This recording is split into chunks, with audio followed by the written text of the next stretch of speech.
a break. I need to go get inspired. Bullshit. If this is what you came here to do, you're going to have inspiration every day, because what are you going to do? You're going to increase your working memory. So what it taught me and showed me was that creative people are not going outside of creativity to be inspired. So they're not going to the oil change place and just looking at people changing the oil. Because what the hell does oil changing have to do with art?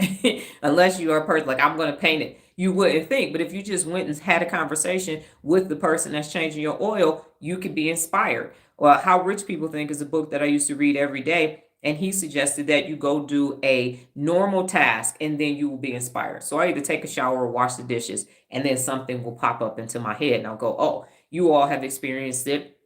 I'll be on the live and say, like yesterday, for help is for help, and that's going to be fake help. The ideas just come to me. So when you're always being inspired or always be creating, then you will always be creating. But if you follow this unaccountable process that says, oh, I had that album, I had that movie out, I had this art, I had this, I'm in a slump, I got writer's block. You don't. If you keep increasing your working memory and say, I can be inspired from anywhere. I take information from any and everybody, an appointment, sitting at a stoplight, watching a billboard, because inspiration is everywhere. Creativity is everywhere. If you think about, and Kevin, you're in the daily challenge, and there are 2 different daily playlists, over like 500 or 600 dailies of just different things. I'm at an appointment, I'm like, damn, who invented the doorknob? Well, who invented drywall? Well, I wonder what this phrase was, because your brain is open to it. So if you scroll through, some of them are Snapchat lenses, some of them are me, some of them are, and I forgot the one that was on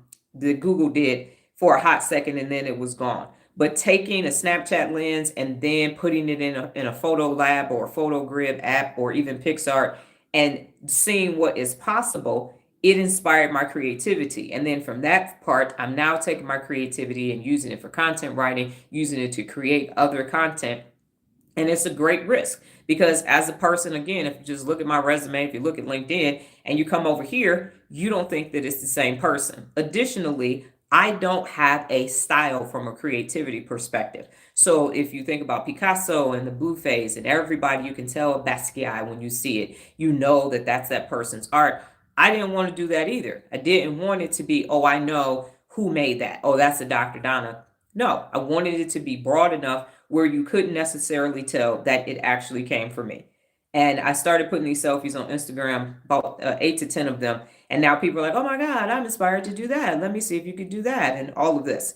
Now, what's interesting with this as well is that my sister took regular photos. My mother used to post those on Facebook all the time. And I asked her why she never posted any of my photos. And she was like, because you don't have no regular photos. Like, you got all that stuff and you don't be smiling and all of that. So I don't want to, I can't post that. Well, she didn't say I can't post that. She said you don't have regular photos because you got all that other stuff on your photos. And then that let me know that these photos made her uncomfortable. And sometimes art makes people uncomfortable. And that's what makes it art as well. Because my sister just had her same old everything. And then this made her, supported her superiority complex that my mother has, a combination of inferiority complex as well. And and so the ones that you see with me by myself, just smiling, those are the photos that I actually made to get and sent to her too. And those didn't get posted either. So interestingly enough, you ask, you have not because you asked not. I said, oh, cool, I can get you some regular photos. And somehow they still did not get posted. It doesn't matter at this point, just letting you know that this is what's possible. So tap into your creativity and don't let unaccountable people and biases put you in a box and tell you, well, because you talk about leadership and business strategies, what are you doing making photos like this? This is what does this have to do with business? It has everything to do with business. It has everything to do with being real and expanding yourself. Because what happens is you pick an industry, you stay in that industry, you're stuck in that industry, and if you try to switch and go do something else, everybody's like, what you doing? No, you got to stay over here. And so you don't dip your toe into anything else, because what will people think? If you're being a real leader, we will think it's awesome. If you're unaccountable, lazy, losing somebody, then you're going to think you making me uncomfortable. So go back into your little caste system to make us feel great. So basically that's it in a nutshell on that. So you can do whatever it is that your heart desires to give you what you need to enhance and advance everything else that you're doing. Do not allow unaccountable people to talk you into a box and then put the lid on it and leave you there and don't even poke no holes in it for you to be able to breathe. All right. Go back